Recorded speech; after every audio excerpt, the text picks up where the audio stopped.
Perkenalkan, nama saya Berkut Madun. Saya berasal dari SMP Negeri 3 Lembah Bawang. Pada kesempatan hari ini saya akan membawakan cerita yang berjudul Legenda Batu Menangis. Dahulu kala, di sebuah bukit yang jauh dari pemukiman, hiduplah seorang ibu petani dengan anaknya. Sang ibu sangat rajin menanam sayur dan menjualnya di pasar untuk menyambung hidup dikarenakan sang suami telah tiada. Sang anak tumbuh menjadi wanita yang dewasa. Dia memiliki rambut yang sangat panjang dan sangat lembut. Dipercantik lagi dengan poni yang menutupi keningnya.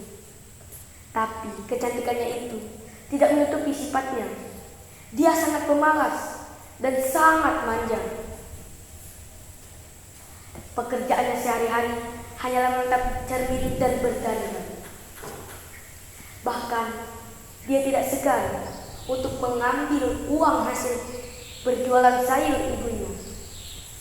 Suatu hari, sisir yang selalu dia gunakan patah. Dia pun berteriak memanggil ibunya. "Ibu! Ibu! Ada apa, Nak?" Jawab sang ibu. "Bu, aku ingin dibelikan sisir yang baru dan perhiasan yang baru." Ibunya pun menjawab, "Nak, ibu hanya bisa membelikan sisir yang baru, tapi perhiasan ibu tidak bisa membelinya." "Hai, sudahlah, jika ibu tidak ingin membelikannya untukku, aku akan pergi dari rumah." Mendengar ancaman itu, sang ibu pun sangat khawatir. Keesokan harinya, dia pun mengajak anaknya pergi ke pasar. "Nak, mari kita ke pasar membeli perhiasan untukmu, Nak, sambil membantu ibu berjualan." Sang anak sangat senang karena permintaannya telah dituruti. Mereka pun pergi ke pasar.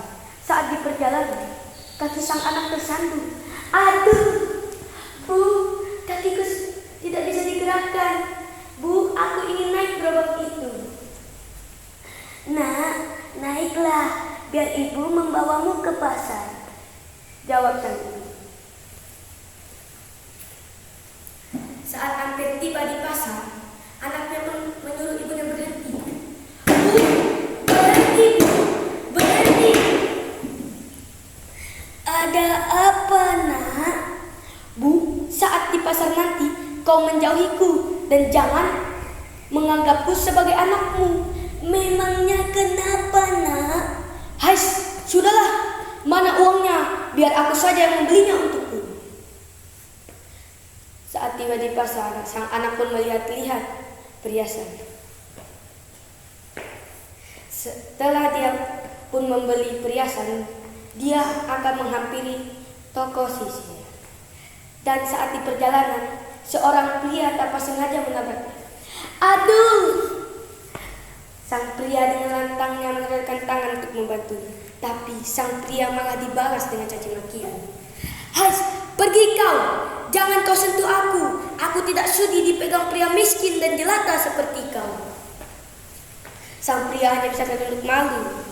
Warga-warga mulai berdatangan melihat keributan itu. Sang ibu berniat hati untuk menghampiri anaknya. Dia khawatir melihat anaknya dikerumuni oleh para warga. Tapi sang anak malah menatap ibunya dengan mata yang sangat marah dan sinis. Setelah dia membeli sisir, mereka pun pulang.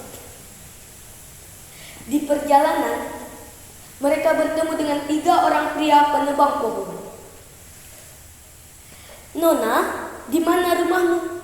Kau sangat cantik. Kau berbeda dari wanita yang pernah kutemui." Mendengar pujian itu, sang anak pun sangat senang. "Iya, karena aku selalu berdandan. Makanya aku sangat cantik." Melihat hal itu, sang ibunya pun sangat khawatir melihat anaknya dikerumuni oleh 3 pria itu. "Nak, siapa mereka? Apakah mereka temanmu?" "Nona, apakah itu ibumu?" ujar sang pria. "Kau sangat berbeda dari dia. Kau sangat cantik, tapi dia sudah tua dan jelek." "Ya, betul sekali," jawab anakku. "Dia memang bukan siapa-siapaku. Dia hanya pembantuku."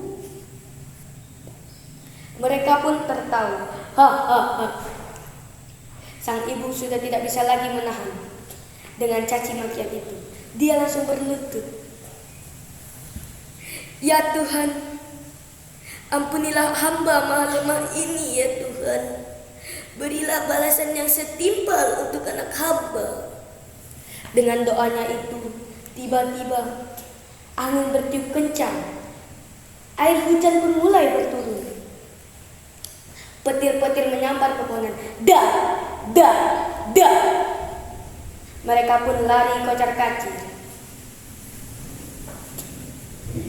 Saat mereka sibuk berlari, satu petir yang sangat dahsyat menyambar satu pohon yang sangat besar itu.